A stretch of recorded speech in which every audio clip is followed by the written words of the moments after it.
Alrighty, cool. Welcome back to another episode of the Pressing Forward podcast. Today we have Serenity Douglas. Serenity, pleasure to have you. Thank you for coming. Yeah, of course. Thank you for asking me to join. I'm really excited to get into all of it. Most definitely, most definitely. And for the people who don't know who you are, who is Serenity Douglas?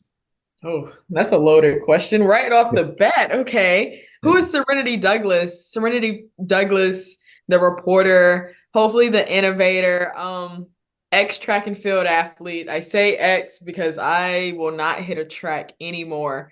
Um, and I want to say that's pretty much all. I'm not really that good at introducing myself whenever I ask everybody else to.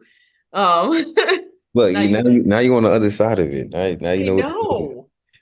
But And I get on the interviewee sometimes on the subject sometimes for not having the best answers, and look at me. and there we go. All right, so you talked about being an ex-athlete. Let's Mhm. let's dive more into that journey. So, you ran track and field, correct? I did for the University of Texas, 5 years. Okay. And so where did that journey start for you? Well, it started in 2017 when I was a freshman. I Mhm. was recruited by Coach Tandra Buford Bailey. Wonderful coach. She's a legend herself. And when I went to Texas's campus, I just felt at home. Whenever I would like daydream about college and going to classes and everything, I could only see the Texas campus. And my mom always told me, like, God's gonna give you a sign. And I was like, I think that's my sign. Yeah. I took 5 visits, but just like I said, whenever I could just vision myself running, it was always just there. So started from there, and then in 2020 was when COVID happened. So I was Mhm. granted another year. So I technically ended up being done in 2021. Have a lot of accomplishments from Texas. Mhm. Have a great degree as well in corporate communications, where I started off doing journalism as well. Okay, awesome. And just to kind of, I guess, backtrack on your journey at Texas in general. So what was kind of new for you coming in? Like what was kind of the biggest transition or jump that you had to make from being a high school athlete and then going to a university, a big university at that, like University of Texas? The biggest difference was the freedom. Mm. No one's checking you like you think.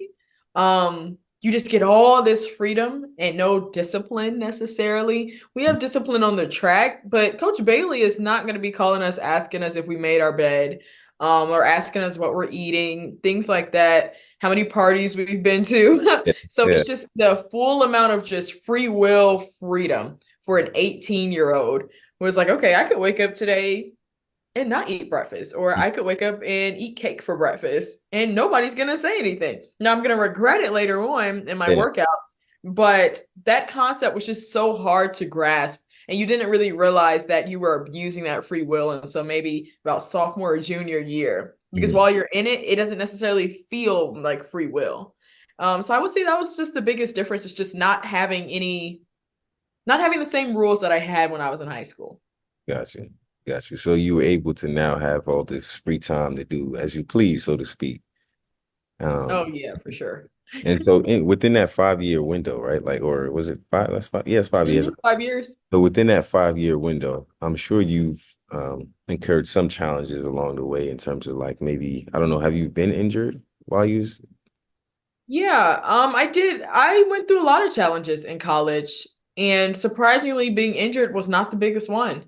I did get injured, but I didn't have to sit out any years. I had a grade 2 sprain during indoors. It's kind of embarrassing how it happened, but I yeah. just like tripped on a rail indoors in the warm up. And when they looked at it, it ended up being worse than I thought. But luckily, it ended up being COVID year. I just didn't know it yet. So that happened in February. COVID happened in March. So I had all this time to heal. So that helped. But I want to say one of the biggest challenges that I faced while I was in college was I lost my best friend from back home. He passed away from cardiac arrest.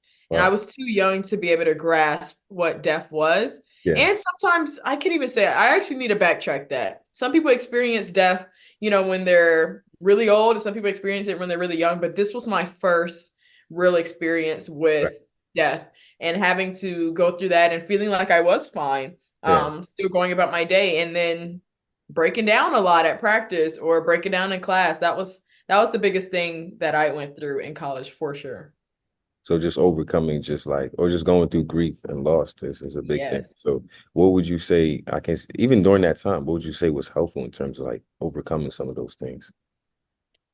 I didn't feel like I overcame anything until I got a lot older. Oh, I had learned what grief was. And, it's very easy for people to say things like, oh, yeah, somebody should teach you. Nobody can teach grief. right, right. Nobody can teach grief. There's no such thing. Um, or at least the magnitude of it. Yeah.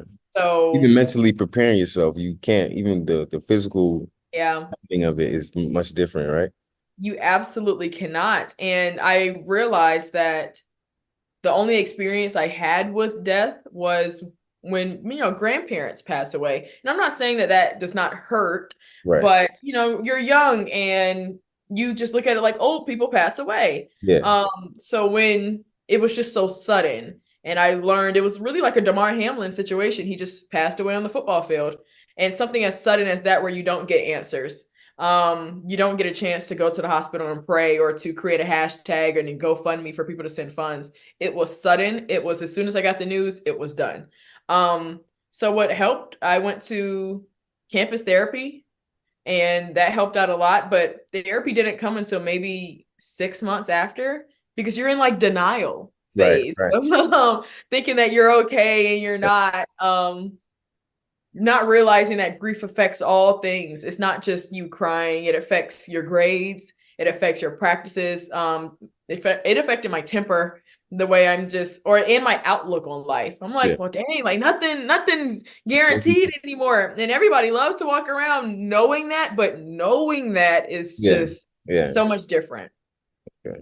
So just I guess going through all that, the stages of grief was a challenge for you. Yes, for sure. Um, and when you think about, because I mean, from you've been able to successfully kind of make that transition from, being an athlete and then going into media. So like, in making that transition, what would you feel like was helpful for you to even make that transition? Because a lot of athletes, it's hard to make that transition.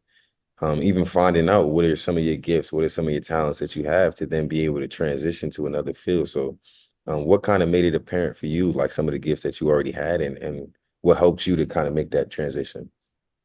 Well, some of the gifts that I already had was just the way my parents raised me. Hmm. At the time, it seemed very strict, always worrying about academics, always worrying about the ands and Yeah, everything. I'm like, look, y'all, I'm running fast. I don't know why y'all want me to worry about my grades, yeah. but I had those parents who stayed on me. So it kind of felt like ultimately I had to stay on myself for that. And that was one of the things that helped me. So in college, I did a lot of internships. I was always in the clubs. I was the vice president for SAC. I ran the student athletic directory committee on the NAACP. So I was always trying to just do other things, but those things didn't click until about junior and senior year. And Mhm. then COVID year, really, I was like, okay, something's got to give. And I Yeah, you have to have realize some, yeah, something's got to give. I got to have something that is not just like, oh, plan B. It needs to be like A and a half yeah, because you're not fast enough to go to the Olympics. And that's okay. yeah, You have other talents, and you know that you have other talents. You have shown yourself that you can get internships. You have shown yourself that you could be a reporter even at this stage. But something that did also help me a lot was the people in my life. hmm, I was the youngest one out of my friend group, so I constantly had. Hey, hey. Ooh, I am so sorry. that's I good. was watching a movie. I also had the people in my life who was older than me, constantly helping me to think about those things. And whether they liked it or not, what they went through taught me. So one of my best friends, Tiana Daniels, she went pro about 2 years before I even could think about that. So I knew her journey. Hmm. Was she necessarily going pro to teach me something? No, but I learned a lot from her being a professional athlete, the hard things about it. And I knew that I didn't have that discipline to be that. Right. Nor did I have the time to be that as well. And those are just some of the hard realities that a lot of college athletes just have to face at some point in their life. Yeah. And I think you make a an interesting point there. Like you said, it's okay, right? Like I think a lot of athletes get to that point and it's hard to let go because they've already built this image of what the next stage of their life should look like, whether it's going professional. And when that doesn't happen, there's a lot of discouragement there. So like how important would you say then is to have that mindset to say, okay, it's okay, I can then do something else. You know what I mean? Like, Absolutely. It's extremely important. But I cannot sit up here on your podcast about pressing forward and not mention the fact that I had the resources, hmm and I had the privilege. hmm Um, and I cannot just not mention that. I had someone at Texas called, her name was Dr. Tina Kine. Rest her soul, she has passed away now, but she was the one saying, here's the community service for you athletes. Here's the internships for you guys.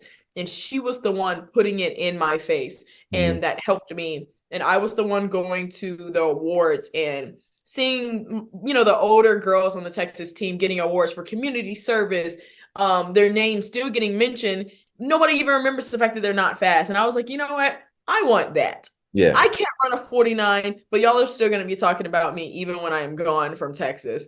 And if that is just from my impact, then that's from my impact. And I just realized, like unselfishly, I realized there's a lot of things that I have been blessed with that I would like to just share. Right. And that's why I started to go to those community service things. And that's why I started to, help my own teammates, like, y'all, we got to get our grades up. We Yeah. have to go to this thing and this thing because people want to see us as athletes. Yeah. And without you realizing it, we're already on year 3. Y'all, Right. we're about to be out of here. Yeah. And what have we done with it?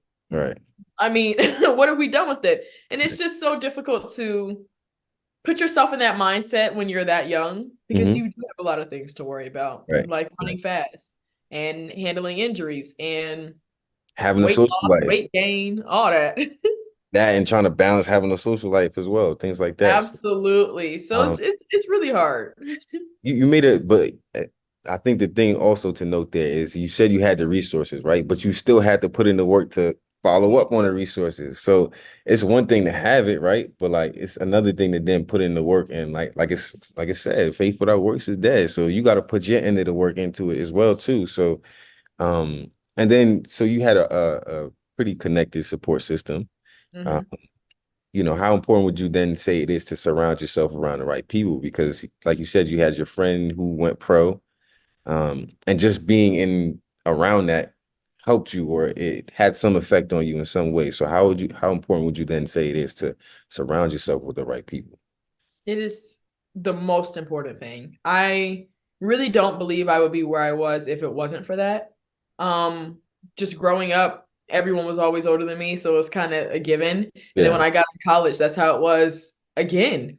Um, I was just blessed with it, to be honest. I really was. Like, I had Morley K. Kennison around me, Ashley Spencer around me, and then they added Tiana Daniels. So it's like I always had success around me. And then even towards my later years at Texas, when Coach Flo was hired, I had Kenny Harris and I had Jenna Prandini around me. And it's not simply because they were professional athletes, because my goal was it was to be professional, but my goal wasn't to be professional always. It's the fact that I had them around me to talk about real life things. And it's not always, I think sometimes people get it misconstrued. It's not always like we're sitting here, during a movie night, we're having TED Talks. That's not how it is. yeah, It's like during our everyday life, I'm hearing them talk about bills. I'm hearing them talk about taxes, something as simple as that, voting. I right. remember Morley K pressed me on voting. I was like, girl, I'm just a kid. And she said, no, you're not. Nice. So it's those conversations that sitting in and just being at their feet. And I mean, that's what the Bible says. If you have wisdom, you're sitting at the elders' feet. And that's literally what I did. And it was just about hearing those conversations. I was not able to just sit in la la land and Right. just be like, what are we eating for dinner and what club are we going Yeah. to? I did my freshman year, absolutely. And Yeah. then after that, things changed. Life happened. So having those people around you is extremely important. And it's what I stand on now, is what I try to do now. Is why I have my consulting business. It's why I pour into the people younger than me, because it's exactly what I had. I didn't do this all by myself at all. I did a lot of things by myself, but I didn't do it all by myself at all. Mhm. So I mean, one of the things that come to mind is like the fact that it takes a village. Like that's what seems to be apparent for you. Is like you had the right people around you, but you took advantage of it as well too. So, and another point is just like goal setting and just setting goals. Like how'd you go about just setting Yeah. goals and then also just making sure that you were doing everything that you could to align yourself with those goals? I mean, to your point, it's about utilizing your resources that was so important for me. We all went to Texas and we all had relatively the same experience. Or at least we're all going to have the University of Texas on our diploma. But I wanted it to say more. Mm-hmm. Um, I realized I was getting in certain spaces without being fast. I was getting in those spaces while having ABC 1, 2, 3. Mm-hmm. I realized that that is what makes you a well-rounded person. And it's about what you get out of it. It's like so hard to explain, but it was like, what do you get out of Texas? Mm-hmm. Yeah, sure, we're getting the degree, but we have so many other things as well. And connecting you with those people so they remember my name. Do they remember my name because of a 49? No, because I never ran one. They remember it because I was always in the mix. Um, and goal setting is extremely important. I knew exactly what I wanted to do. I wrote a college paper that said, I'm going to be on TV. By any means necessary, I'm going to be on TV. And that is what I was going to do. Now, back then, I thought I was going to win the Olympics and be on TV after I retired. But my goals just shifted a little bit. If you being a pro is what you want to do, you absolutely do that. You just need to sit down and look at the numbers. Are you being offered?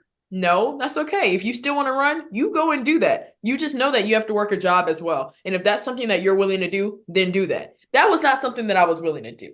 Mm-hmm. I'm not about to go from work and I'm going to go run an 8 400s. I'm not doing that. Yeah. I saw my reporting job starting to pick up, and that was something that I really, really was passionate about. So I set my goals. I said, I want to be on TV. How can I be on TV? I went to my academic advisor's office and I said, literally, what's the fastest route to get on TV? She said, you can either go in this degree or you can do this degree. They need this internship. And when I went to that internship, they told me what I needed. So it was like every single thing that everybody told me I needed to get so that at the end of the road, I would be undeniably the person that they want me to be. Mm-hmm. And I made sure I checked off those things, and I'm still doing it. I'm Right. checking off those things to do what I need to do to get where I need to go. Absolutely. Absolutely. I love that.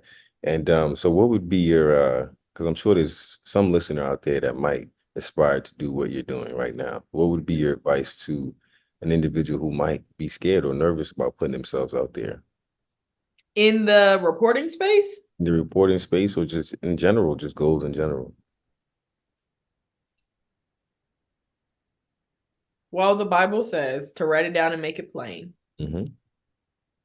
You make a grocery list, make a goals list, and sometimes even writing it out, it helps you to refocus on it too. Because sometimes seeing it every day is what reminds you of it. Mm-hmm. We put so much into our brains every day. You might as well be putting your goals in there too. Um, that's one. And then two, just do it. That was the biggest piece of advice I got. I said, well, I don't have a $4,000 camera.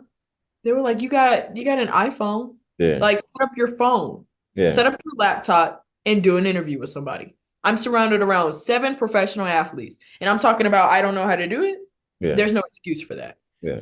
So the biggest advice I got was just to do it. I was waiting to get the job first to do it. But once I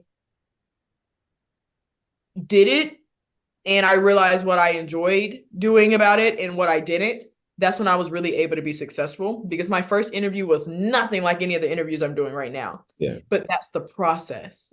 So I would say that's my biggest advice is to literally dive in the deep end, figure out what you want to do, and tailor it. Do not wait until it's perfect. That's also something I kept trying to do. Like I said, I wanted the $4,000 camera. I wanted the interview subjects. I wanted the job. I wanted it to be ESPN Yeah. first. Yeah. But they got to see that you can interview somebody, girl. So You pull out your gotta, phone and do the interview. and then we can get there. And then you can develop and fall in love with the development process. And then you can really get to where you want to go. Look, y'all done heard it. She broke it down very plainly.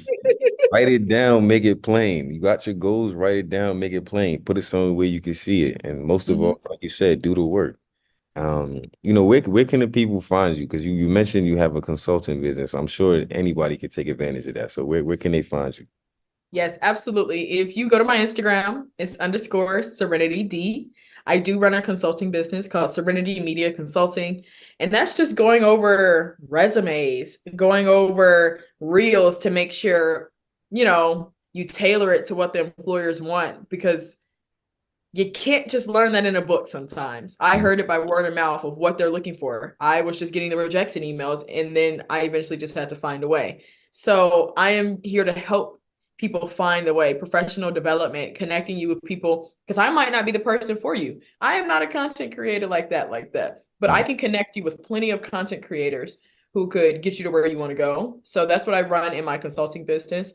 Um, Completely free. So literally just DM me and I will give you the help that you need for sure. LinkedIn is the same thing, Twitter is the same thing, just under my name.